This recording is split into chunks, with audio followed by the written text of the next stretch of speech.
good morning, good evening sa Pilipinas. So, meron akong i-shout out sa winner po natin sa 1,000 pesos.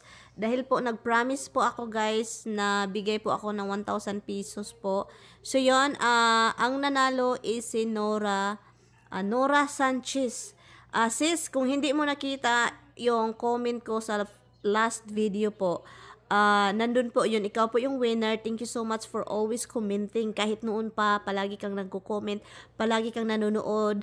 And thank you for liking. I hope nakasubscribe ka sa ating channel, sa ating dito sa YouTube. And anyway guys, i-announce ko lang po sa inyo po guys, I want to do giveaway here sa ating YouTube. Pero guys, sa Facebook, nag-continue po akong nag-giveaway weekly 500 pesos. And dito din sana, meron din sana din akong giveaway. Pero ito guys, meron lang akong i-announce din sa inyo. Ibigay ko tong 1,000 pesos po kay Sis Nora. Thank you so much. Sa aking mga nanonood dito palagi, thank you po. And sa walang sawang pagsuporta. Pero guys, i-stop ko muna to. Balikan ko po kayo sa December ha. I-stop ko muna ito ngayon dito sa YouTube. Hindi pa nga ako nakapag-start. One giveaway pa lang yung ibigay ko. Pero i-stop ko na po kasi po i-continue ko siya sa December. Nahihiya po akong sabihin po ito sa inyo. Meron pong priority po ako ngayon guys. At yung sister ko, hindi ko nasabihin sa inyo kung anong problema. Yung sister ko po, uunahin ko muna siya ha. Kasi meron siyang kailangan talagang uunahin ko.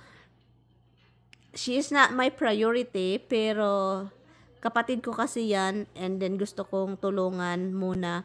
And then alam nyo naman na itong tulong na kay Tami po itong tulong sa inyo po, yung ating giveaway. Kay Tami po yan. Pero dahil si Tami yung nag-offer sa akin guys, na tulungan yung kapatid ko, siya kasi yung nag-offer. So, tulungan yung kapatid ko. So, sinabi ko sa kanya, I will postpone the giveaway every 15 days dito sa YouTube. Para naman, para mauna namin yung kapatid ko. So, si Tami, ayaw niyang i-stop. Pero guys, magdubli na, naawa ako kay Mister. So, meron naman akong pera, pero yung pera ko guys, na kung anong nasa akin talaga, binigay ko yung pera kay Tami. Pero yung mga salin-salin kong sa Bisaya, na yung mga salin-salin sa aking kita, yun yung sa akin. At yun yung nilagay ko sa aking account.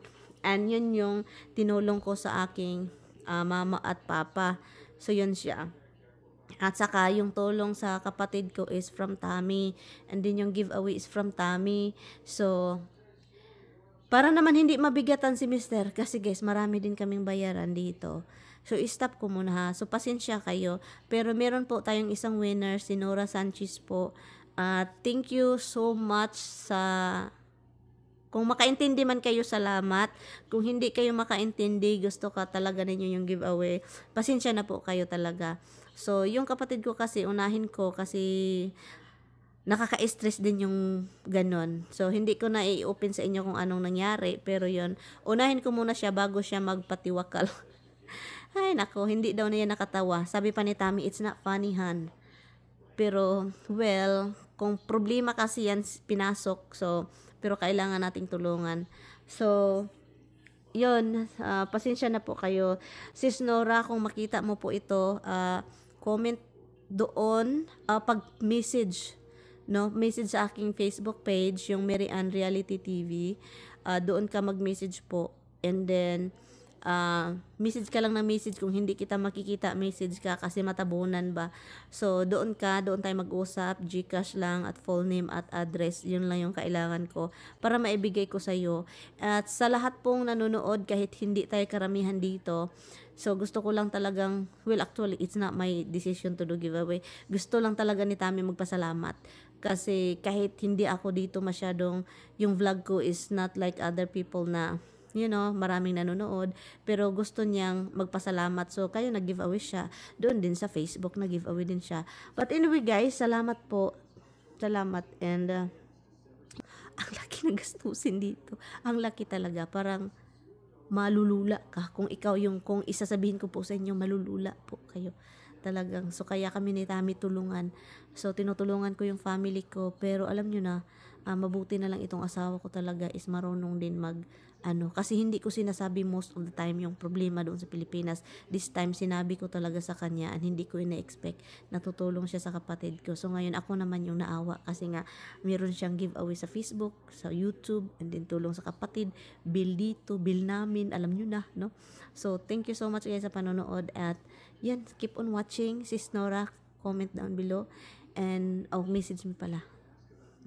So, ngayon, it's already 12 na ng umaga. 12:13. And, nag-ano ako guys, kasi si Mister, wala pa siya dito. So, tinawagan ko siya kasi nga, asan ka na dong? Andin bukas, alis na naman siya ng sobrang aga. So, ngayon, nag-alala ako kung asan siya.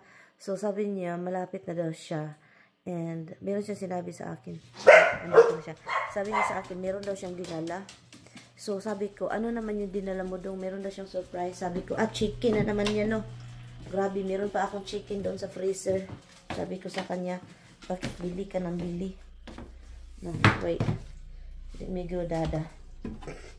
So, andito na siya. And then, bumili na naman. Asan kaya niya nilagay ito, be? Wala, dito talaga. Okay.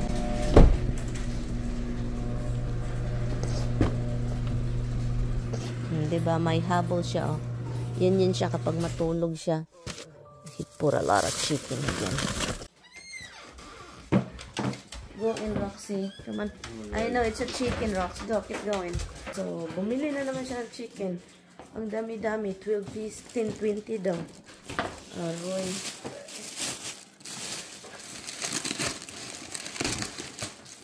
Oh, diba? Ilagay ko na naman ito sa freezer. Oh, my baby. Oh, no. I'm so tired. What happened? I don't need this far. Oh. Oh, God. There's some ice packs in the basement. I'll put everything in the basement, even the chicken. Huh? Okay. The spice for you. I don't really like it. Yes, there's no space. I will leave something for you to eat.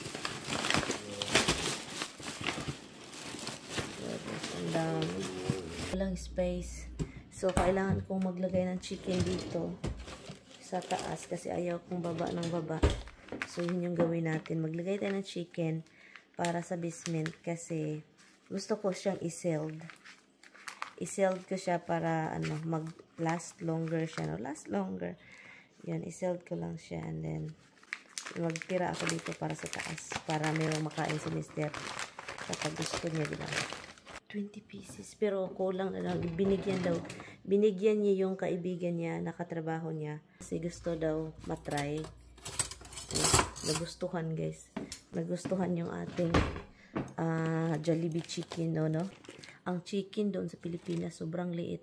Dito din, hindi masyadong kalakihan. Pero kung magpunta ka sa KFC, ang laki-laki ng chicken sa KFC, guys.